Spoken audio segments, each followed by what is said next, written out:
주님을 닮는 저 여러분 될 수 있기를 예수님을 축복합니다. 인사하실 때 예수님 닮고 삽시다 인사하겠습니다. 그렇게 되기를 소원합니다. 여러분, 요즘 우리가 살아가고 있는 시대가 악한 것 같아요? 선한 것 같아요? 살만합니까? 아니면 어렵습니까? 말세인 것 같나요? 아니면 아직도 멀었다고 생각이 되나요? 가만히 생각하니까 수십 년 전부터 우리가 말세라는 소리를 이렇게 많이 했는데 뭘 가지고 말세라고 할까요? 근거가 있을 거 아니에요. 왜 말세예요? 말세라는 건 세상 끝을 말세라고 하잖아요. 세상 끝이 가까웠다라고 느낄 만한 어떤 징조들이 있나요? 그렇게 말할 수 있는 근거를 디모데후서 3장에 보니까요, 1절에서 5절까지 19가지를 제시를 해놓고 있더라고요. 말세다, 그냥 말세가 아니라 말세가 되면 이런 일들이 있을 거다라고 말한 게 몇 가지라고요? 19가지인데 여러분이 일반적으로 생각 크게 어려운 게 아니더라고요. 보니까 네가 이것을 알라, 말세에 고통하는 때가 이르리. 사람들이 첫 번째가 뭐냐면 자기를 사랑하며, 그러니까 당연히 자기 사랑하는 거 아닌가? 근데 너무 자기밖에 모르는 그런 시대가 된다는 거죠. 그리고 돈을 사랑하며, 자긍하며, 이건 뭐냐면 너무 이제 이기적인 자기 스스로만 이렇게 위하는 그런 마음을 말하는 것 같아요. 또 교만하며, 회방하며, 부모를 거역하며, 감사하지 않으며, 거룩하지 아니하며, 무정하며, 원통함을 풀지 아니하며, 참소하며.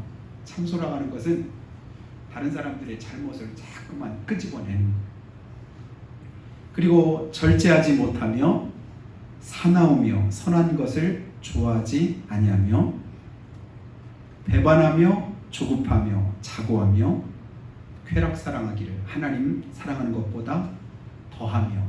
마지막 뭐냐면 경건의 모양은 있으나 경건의 능력은 부인하는 그런 시대가 어느 시대라고요? 말세요, 마지막 때랍니다. 그때가 되면 사람들이 뭐 하게 된대요?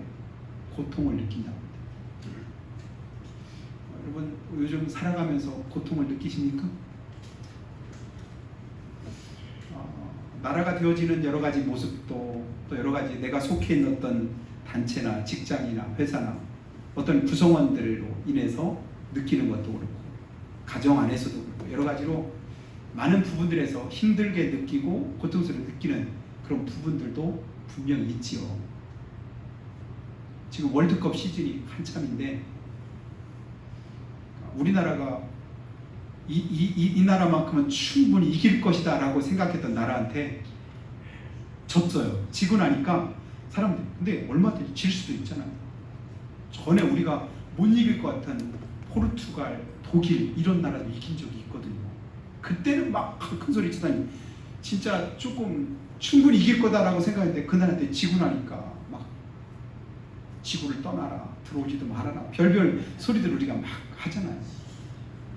그런데도 그래도 우리가 좋게 있는 네 팀 가운데서 3등 해가지고 3등 중에서도 그래도 성적이 좋은 8나라는 들어가고 나머지 16나라는 떨어지는데, 그래도 처음에 딱 지고 나니까 뭐라 했냐면 그래도 우리나라가 그 다음 32강 32위 안에 들어갈 확률이 90몇 %래요. 90몇 %면 뭐 당연히 들어가는 거 아닐까요? 그죠? 90몇 %래요.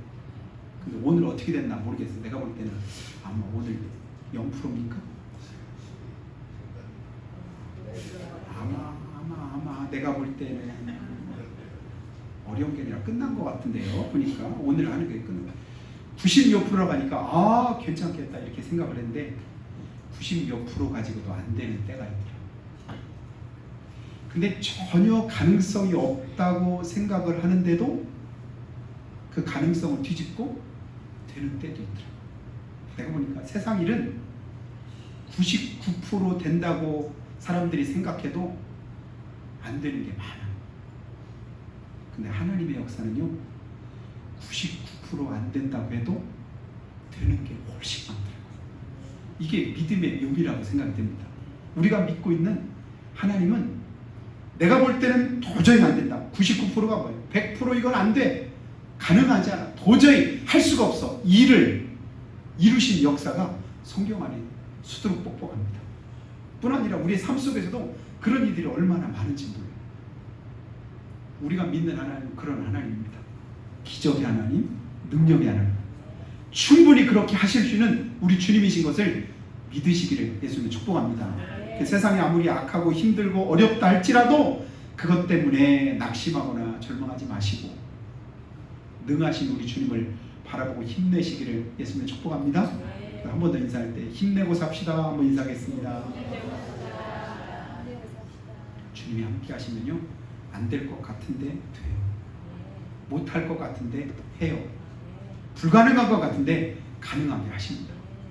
근데 문제는 내가 주님 안에 있을 때 그렇게 하십니다.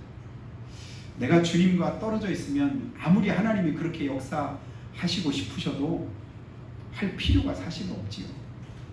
근데 주님이 그렇게 하실 만한 역사가 그렇게 할 만하다라고 느끼면 주님은 그런 일들을 이루어 가십니다.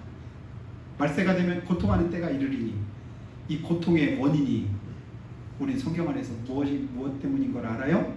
죄 때문인 걸 알지 않습니까? 고통은 어디서부터 시작됐어요? 죄에서부터 시작됐습니다. 요즘에는 어떤지 모르겠는데 예전에는 사법고시 합격하고 그 다음에 판사가 되고 검사가 되고 그 다음에 변호사가 되고 막 그랬는데 뭐 사법고시도 이제 없어지고 로스쿨 통해서 그냥 되고 어쩌고 하니까 예전에 같은 이제 한순간에 그냥 인생 역전인 그런 모습들이 많지 않아졌습니다. 검사가 되고 나면 빠른 사람은 25살, 26살에도 검사가 된 사람들이 있었어요. 근데 검사가 되면 검사한테 뭐라고 하는지 아세요? 영감님 이러는 거. 징그러워, 그죠? 25살 같은데 애한테 뭐라 해요? 영감님 그래. 왜냐면 그 사람이 잘나서가 아니라 그 사람이 가지고 있는 그 권위를 그만큼 그 자리를 그만큼 존대해주고 인정을 해줬었다는 거예요. 영감님 그래. 그런데 그렇게 영광스럽고 존귀한 그런 자리에 있다가도 한순간에 사람들하고도 손가락질 받고 부끄럽고 수치로운 그런 때가 있더라고요. 어느 때 그렇습니까? 죄의 올무에 걸리면 그렇더라고요. 진짜 존경받을 자리고 사람들부터 사랑받을 자리고 모든 사람 다 인정할 만한 그런 자리에 있었는데도 불구하고 한순간에 나락으로 떨어진 게 그 죄의 원인인 것을 보게 돼요. 천사장이 죄를 범하다가 사탄이 된 것도 여러분 무엇 때문이죠? 그 죄 때문이고 교만 때문이고 우리가 아는데 주님 안에 거하고 하나님의 은혜 가운데 있을 때는 고난도 어려움도 문제되지 않았고 그리고 아무리 가능성이 없고 불가능하다고 여겨도 하나님께서 이기게 하시니까 이기는 역사도 있었는데 그런데 주님 밖에 있을 때는 그런 은혜를 덧입지를 못하게 되더라. 오늘 이제 시편에 보면 다윗의 고백이 굉장히 많은데요. 여러분 다윗하면 여러분 맨 먼저 여러분 마음속에 떠오르는 생각은 다윗하면 어떤 이미지가 그려지시나요? 다윗 좋은 사람이에요? 나쁜 사람이에요? 믿음이 좋아요? 나빠요? 다윗 본받고 싶어요? 안 본받고 싶어요? 우리가 원하고 바라고 기도합니다. 누구처럼 되기를? 하나님처럼 또 예수님처럼 성령님처럼 그렇게 되기를 원하고 바라고 기도합니다. 근데 사실은 다윗도 우리가 그렇게 되기를 바란다고 말할 만큼 신실한 사람, 믿음 있는 사람, 진짜 훌륭해요. 이스라엘 나라의 국기가 뭐로 되냐면 이렇게 별이 이렇게 있는데 그걸 뭐라고 하냐면 다윗의 별이라고 합니다. 그만큼 이스라엘에서 거의 최고로 치는 우인이 누구냐면 다윗입니다. 다윗. 그런데 그도 인간인지라 연약함이 있었지요. 죄를 지었습니다. 그 신실했던 다윗, 내가 이세 아들 다윗을 만나니까 내 마음에 합한 자요, 내 뜻을 그에게 다 이루게 하겠다고 하나님께서 말씀하신 만큼 그렇게 칭찬받았던 다윗이었는데도 죄를 범하는 데 가서 그 죄에 대한 결과가 오늘 우리가 읽은 시편 55편에 그렇게 나타나고 있습니다. 내가 하나님 앞에 신실하게 살다가도 죄 가운데 거하니까 그 죄의 결과로 다윗이 어떻게 되냐면 아들로부터 쫓기는 신세가 됩니다. 그가 아무도 모르게 이건 아무도 모르는 죄야 라고 생각하면서 했던 그 일을 하나님은 백주에 드러내시겠다고 말씀한 것처럼 하나님께서 그의 죄악들을 드러내셔요. 근데 그런 죄 가운데서도 다윗은 철저하게 하나님 앞에 회개하고 다시 하나님 앞에 쓰임받는 그런 신실한 사람이 되었기에 하나님께서 내가 이세 아들 다윗 만나니까 그는 내 마음에 합한 자라고 그렇게 말씀을 하셨던 건데요. 이스라엘 백성들의 전체적인 삶의 모습을 보면 하나님 앞에 불신함과 죄로 얼룩진 그런 삶인 것을 보는데, 우리가 아는 대로 이사야서 1장 3절과 4절 보니까요, 여러분이 자주 익숙하게 들었던 말씀인데, 소는 그 임자를 알고 나귀도 그 주인의 구유를 알건만 내 백성은 뭐라고요? 이스라엘을 알지 못하고 내 백성은 깨닫지 못하는도다. 그래서 슬프다 범죄한 나라요, 허물진 백성이요 행악의 종자요 행위가 부패한 자식이로다. 그들이 여호와를 버리며 이스라엘의 거룩하신 이를 만홀히 여겨 멀리하고 물러갔도다.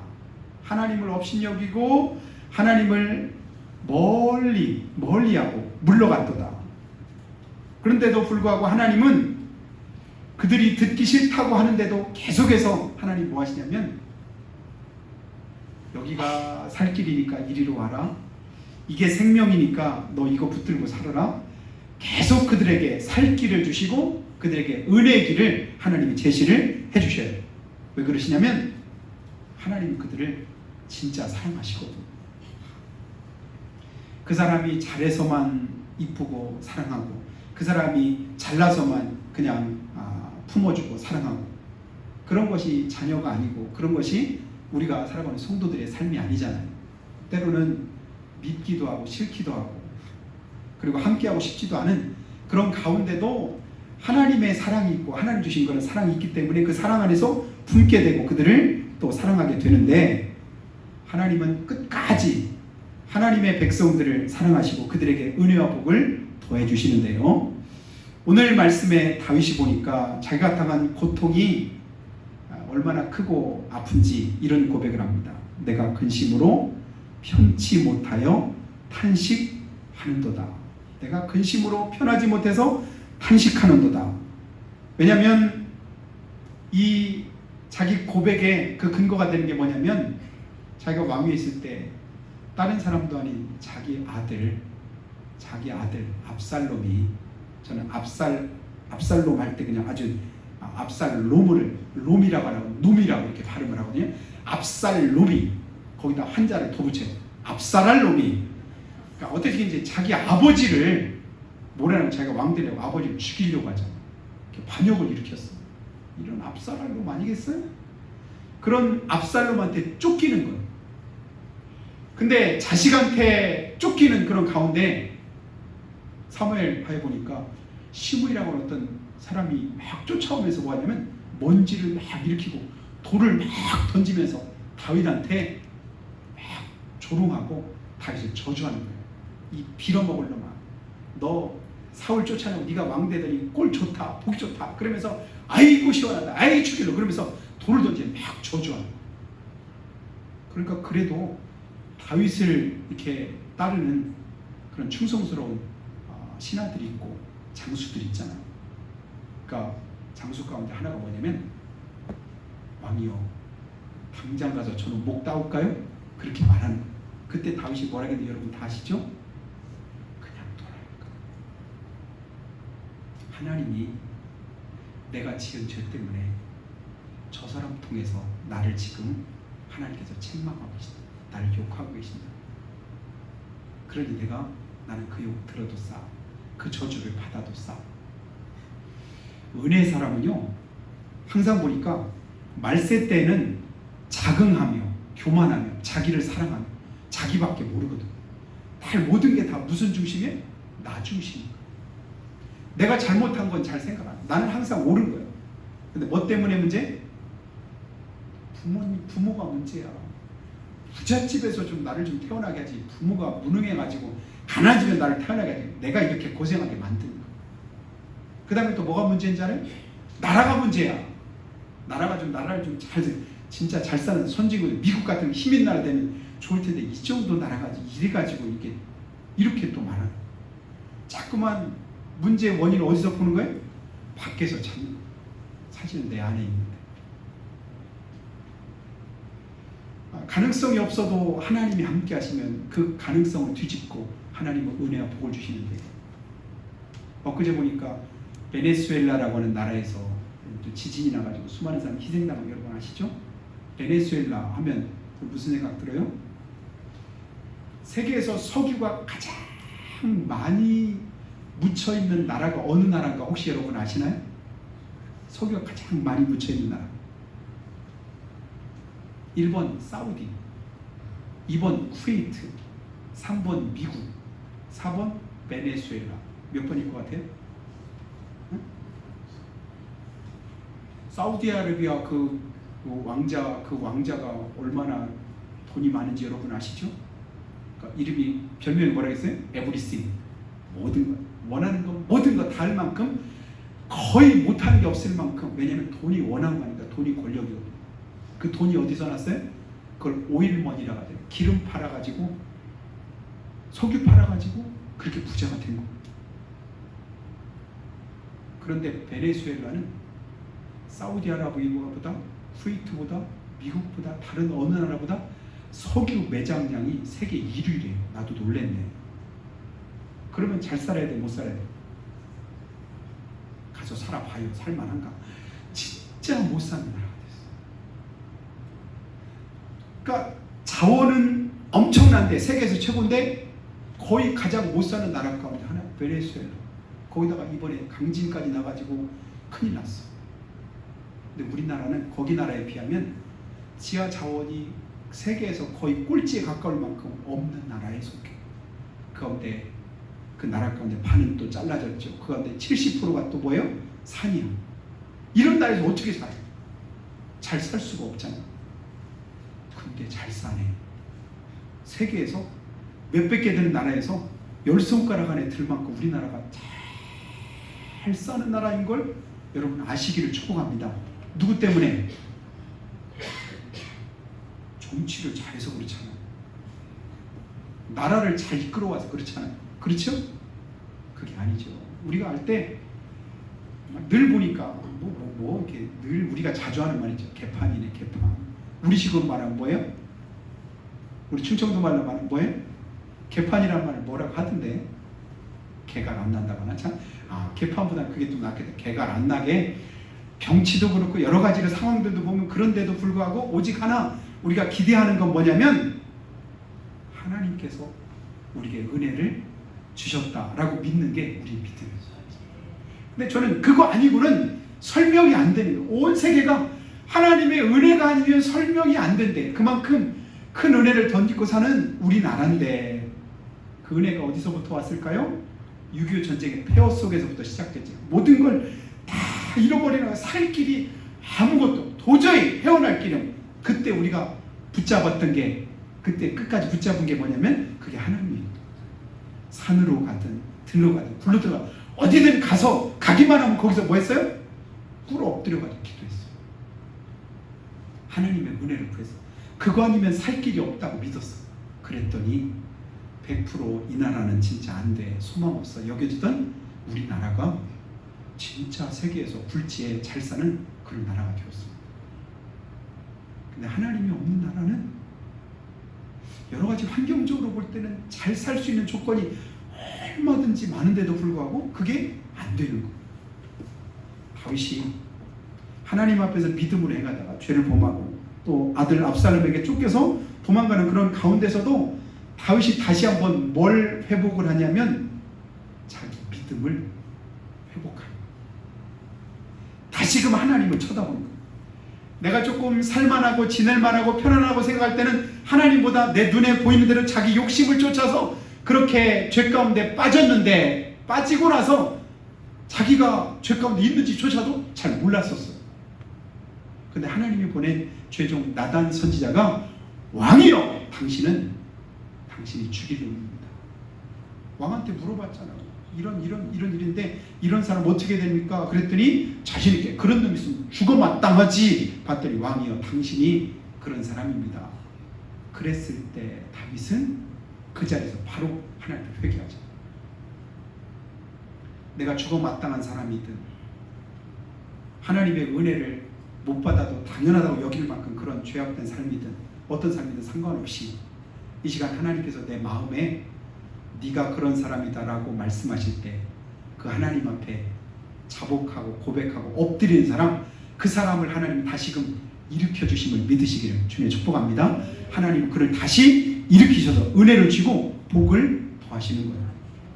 근데 오늘 20절, 21절 말씀 보니까요, 이 다윗이 뭐라고 고백하냐면 20절과 21절 한번 띄워줘 보세요. 그 언약을 배반하였도다. 그 입은 우유기름보다 미끄러우나 그의 마음은 전쟁이요. 그의 말은 기름보다 유하나 실상은 뽑힌 칼이로다. 다윗이 어려울 때, 힘들 때 옆에 와가지고 왕이요, 괜찮습니까? 어떻게 막 그러면서 이제 다윗을 그냥 위하는 척하는 사람들이 있었어. 다윗이 병석에 누워서 아파가지고 진짜 힘들어서 누워있을 때 누가 와가지고 옆에서 뭐라냐, 왕이요 괜찮습니까? 생각해주는 척, 걱정해주는 척, 위로해주는 척 했는데 나중에 들려오는 소리가 보니까 오늘 뭐냐면 그 입은 우유 기름보다 미끄럽고 그 마음은, 네, 우유 기름보다 미끄러운데 그 마음은 전쟁이요. 그의 말은 기름보다 부드럽고 유한데 실상은 칼을 뽑아가지고 죽이려고 하는 거예요. 나중에 성경에는 안 나오는데 그 야사에 보면 뭐라고 하냐면 다윗의 신하였던 사람 가운데 하나가 압살롬에게 붙어가지고 그냥 다윗을 죽이려고 왔어요. 다윗이 아파가지고 누워있는데 보니까 죽이려고 왔는데 보니까 그냥 둬도 그냥 못 살 것 같아. 그래가지고 가가지고 나중에 뭐라고 하냐면 그냥 놔둬도 그냥 죽을 것 같은데 뭘 걱정 안 해도 될 것 같아. 그리고 왕 앞에 와서 뭐냐면 왕한테 병문안 온 것처럼 와가지고 왕이요 어떠신지 걱정하는 소리를 잔뜩 해주고, 근데 그걸 다윗이 안 거예요. 그럼 그 마음이 어떻겠어요? 말로는 그럴듯하게 번지르르하게, 그런데 속에는 뭘 품고 있다? 칼을 품고 있더라. 그런 마음을 그가 이제 느끼게 된 거예요. 그러니 얼마나 그 마음에 진짜 배반감이 들고 속상함이 있었겠습니까?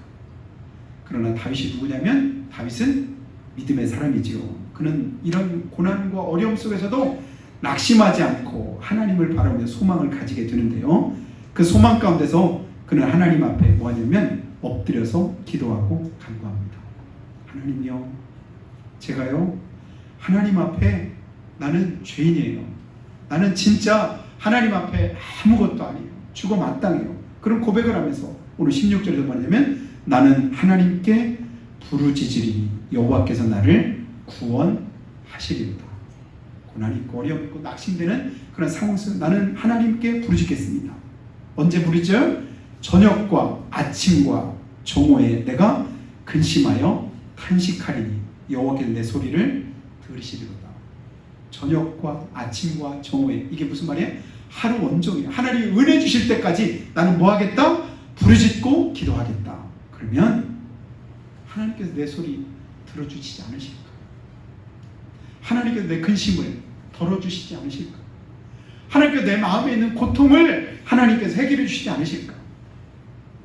오늘도 이런 마음과 이런 믿음이 우리 안에 있어지기를 예수님의 축복합니다. 하나님 앞에 기도하겠습니다. 하나님 앞에 간구하겠습니다. 그래서 마가복음 9장 23절에 말씀한 것처럼 예수님 말씀을 할 수 있거든. 무슨 말이냐? 믿는 자에게는 능치 못할 일 없다고 말씀하시고 기도 외에는 이런 이유가 나갈 수 없다고 말씀하셨으니 여러분 주님 앞에 힘들고 어려울 때 기도하는 일을 쉬지 말기를 주님의 축복합니다. 그리고 18절에 나를 대적하는 자 많더니 나를 치는 전쟁에서 그가 내 생명을 구원하사 평안하게 하셨도다. 나를 대적하는 자 많았지만 나를 구원하신 분이 누구예요? 내 생명을 하나님께서 구원하셔서 평안하게 하셨도다. 그리고 19절도 옛부터 계시는 하나님이 들으시고 그들을 낮추시리다. 옛부터 계신 하나님이 죄인들을 대적들을 물리치시고 나를 주님께서 높이실 것이다. 그리고 마지막 결론과도 같이 하시는 말씀이 22절입니다. 22절 같이 한번 읽어보겠습니다. 시작. 내 짐을 여호와께 맡기라. 그가 너를 붙드시고 의인의 요동함을 영원히 허락하지 아니하시리로다. 아멘. 누구한테 하는 말이냐면 다윗이 자기 자신에게 하는 말이에요. 내 짐을 여호와께 맡기라. 그가 너를 붙드시고 의인의 요동함을 영원히 허락하지 아니하시리로다. 다윗이 힘들 때요, 다른 사람 바라보지 않았습니다. 다른 사람 의지하지 않았습니다. 다른 사람에게 의탁하면서 그에게 아쉬운 소리도 안 했습니다. 오직 누구에게? 하나님께 하고 자기 자신에게 자기 스스로를 다독이면서 말하는 거예요. 내 영혼아, 네가 어찌하여 내 속에서 불안해하냐? 내 속에서 네가 왜 마음이 연약해지냐? 내 속에서 왜 네가 안타까워하느냐? 너는 하나님을 바라라. 그가 너를 도우시는 하나님께 너를 붙들어 주실 것이다. 시편에 보면요, 다윗이 그런 고백들을 여러 번 합니다. 내 영혼아, 네가 내 속에서 왜 불안해하고 내 속에서 왜 안타까워하느냐? 오늘 주님은 동일한 그 마음과 동일한 그 믿음으로 주님 앞에 나아가는 저 여러분 되기를 주님 원하시는 줄 믿습니다. 주님 닮기 원하는 것처럼 다윗과 같이 고통과 고난과 어려움 속에서 주님을 더욱 믿고 의지함으로 주님께 나아갈 수 있는 은혜가 있기를 주님의 축복합니다. 내 짐을 뭐하래요? 여호와께 맡기라. 이전에 개역성경에서는 맡겨버리라. 맡겨라. 주님께 맡겨라. 그러면 누가 담당해 주실까요? 주님이 담당해 주실 줄로 믿습니다. 그리고 예수님께서도 수고하고 무거운 짐진 자들아 다 내게로 와라.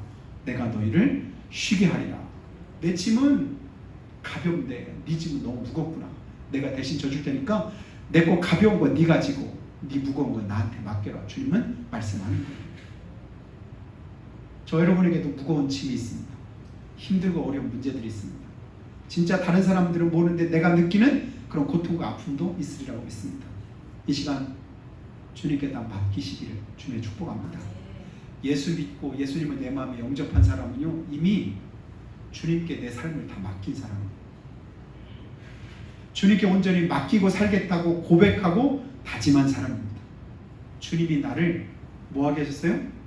주님의 손에 나를 붙들어 주시고 주님의 은혜 가운데 나를 인도해 주십니다. 근데 우리가 잘 아는 대로 자동차가 얼마 없을 때, 제가 지난번에 그런 생각이 들었어요. 요즘에 보니까 논에 가는데, 밭에 가는데 차 타고 가는 사람들이 많더라고요. 보셨나요? 어떻게 논에 가고 밭에 가고 농사 짓는데 뭘 타고 가? 차를 타고 가. 그런 나라가 세계에서 몇 나라나 될까요? 내가 볼 때 그렇게 많지 않을 거야. 저 어릴 때만 해도요, 진짜 차가 한 대, 버스가 하루에 2번 이렇게, 저희 고향이 이제 나중에 저도 어느 정도 컸어요. 한번 들어오면 포장도 안 된 그 길에 버스가 지나가면 어떨까요? 막 그 먼지가 얼마나 나요. 그 버스 뒤에서 또 뭐가 나와요? 매연이 막 얼마나. 근데 그 매연 냄새 한번 맡아보려고, 이야, 매연 냄새 맡으니까 이게 이렇게 좋다. 왜냐면 차 냄새 아니에요. 차 냄새. 한번 보는 차 냄새가 너무 좋아. 차 뒤를 막 따라갔어. 먼지가 막 나는데 그 먼지 나게 버스가 지나가면 애들이 그냥 여러 명이 단체로 몰려가서 막 따라갔다니까. 왜요? 차 냄새 한번 맡아보려고. 근데 그때 맡아서 그 매연이 그렇게 좋더만. 요즘엔 어떻게 해요? 매연 아주 거의 잘 보이지도 않는 그냥 그 매연만 나와도 그냥 안 맡으려고 그러죠. 그런 나라가 이제 몇십 년 안 됐는데 지금 진짜 차댈 곳이 없어가지고 어딜 가도 고민이 뭐냐면 차댈 곳이 없는 거야. 왜 그렇죠? 차가 너무 많아. 옷을 걸 곳이 별로 없네. 왜 그래? 입을 옷이 너무 많아. 옛날에는 그런 걱정 전혀 안 했었잖아. 우리가 하고 있는 걱정과 염려와 불평이 가만히 보면 어떤 때는 하나님의 축복인데도, 여러분, 우리는 세상적인 거나 물질적인 거 가지고는 만족할 수 없는 우리의 모습인 것을 우리 스스로 깨닫게 됩니다. 왜 걱정이야? 많아서 걱정. 없으면 걱정 안 할 텐데. 오늘 점심 때는 뭘 먹을까? 왜 걱정할까요? 그래도 먹을 게 많으니까 걱정을 하는 거야. 먹을 거 없으면 걱정할 필요가 전혀 없어. 그냥 그것만 먹으면 돼. 그죠? 간장 넣고 밥 넣고 그냥 간장에 비벼서 그거 먹으면 되지. 간장밖에 없으면. 고민이 있다는 건 뭐냐면 어떤 면에서 이게 하나님의 은혜구나, 축복이야, 이런 생각도 가끔 해보게 됩니다. 근데 그 짐을, 그 무거운 것을, 오랜만에 생전 별로 차를 안 타봤는데 짐을 지고 가다가 차를 태워주니까 그 차 타고 나서 차에다 짐을 도저히 그냥 염치 없어 못 내려가 계속 지고 갔다는 얘기 여러분 기억하실 때 어떤 생각 들어요? 차에 탈 때는 그 짐을 내가 머리에 이고 있으나 차에 내려놓으나 차에는 별 차이가 없어. 내가 예수님을 믿는다는 건 뭐냐면 예수님께 이미 내 모든 짐을, 내 모든 문제를 다 뭐 한 거예요? 맡기고 살아가는 삶인 것을 믿으시기를 주님 축복합니다. 근데 주님 안에 있다고 하면서 여전히 문제는, 짐은 내가 잡고 있는, 내가 붙들고 있는, 그러면 내 마음에 평안이 없습니다. 그래서 주님 뭐라고 말씀하냐? 아무것도 염려하지 말고 오직 기도와 간구로 너희 구할 것을 감사함으로 하나님께 아뢰라. 그리하면 모든 지각에 뛰어난 하나님의 평강이 너희 마음과 생각을 지키시리라. 온전히 주님께 맡기면, 주님께 의탁하면 내 마음과 생각을 주님이 붙드셔서 걱정 없게 하시고 평안하게 하시고 안전하게 하실 텐데 여전히 내 마음에 불안하고 걱정되고 두려운 거 뭐 때문일까요? 아직 못 맡겨서 그렇다. 이번 한 주간 온전히 맡기시기를 주님 축복합니다. 그냥 맡기세요. 걱정돼도 맡기세요. 힘들어도 맡기세요. 아파도 그냥 맡기세요. 아직 해결 안 됐어도 온전히 맡기시길 바랍니다. 맡기고 나서 주님의 은혜를 구하시기를 주님 축복합니다. 주님이 함께 하시니까 우리나라가 수십 년 안 돼가지고 이만큼 변화되고 바뀌어진 것처럼 하나님께서 우리의 삶을 여기까지 바꾸시고 은혜를 더하실 것을 믿습니다. 성도 어거스틴도 말하기를 주 안에 거할 때만이 참 평안이 있다. 시편 16편 2절에 보니까 다윗은 또 이런 고백을 합니다. 주밖에는 나의 복이 없다 하였나이다. 주님밖에 없습니다. 주님 안에 있을 때 가능합니다. 그건 뭐냐면 주님께 온전히 맡기는 삶을 산다고 하는 말입니다. 이번 한 주간 그리고 새롭게 시작하는 7월 한 달도 주님께 맡기고 승리하는 여러분 다 되시기를 예수님의 이름으로 축복합니다. 기도할 때 하나님, 오늘도 주님을 의지합니다. 주님만 바라봅니다. 내 마음 내가 지킬 수 없고 하나님께서 지켜주셔야 됩니다. 내 문제도, 내가 겪고 있는 어려움도 하나님은 능히 도우실 수 있는데 내가 여전히 걱정과 염려 속에 부여잡고 있는 건 아닌지 돌아봅니다. 주님께 맡기면 넘치는 하나님의 평강으로 그리스도 예수 안에서 내 마음과 생각을 지켜주실 텐데 그래야만 비로소 평안할 수 있고 승리할 수 있을 텐데 우리가 여전히 불안하고 걱정되고 염려 가운데 살아가는 이유 무엇인가를 다시 아버지 하나님 생각하고 주님께 언제나 맡기는 믿음을 더해 주시라고 우리가 한 목소리로 고백하며 기도합니다.